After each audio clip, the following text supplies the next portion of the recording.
Today our topic is about the Camtasia, and here we will learn how you can record the screen in Camtasia.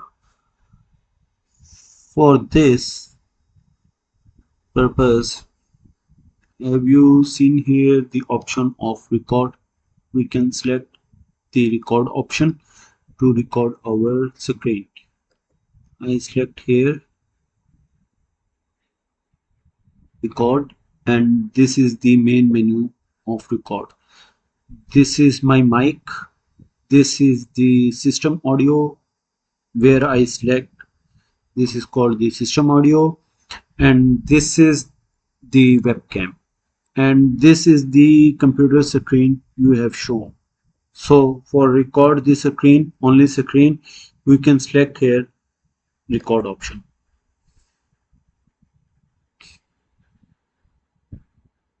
Have you seen this?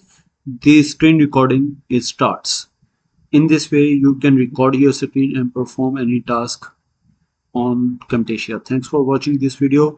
Kindly subscribe this channel for more videos like this.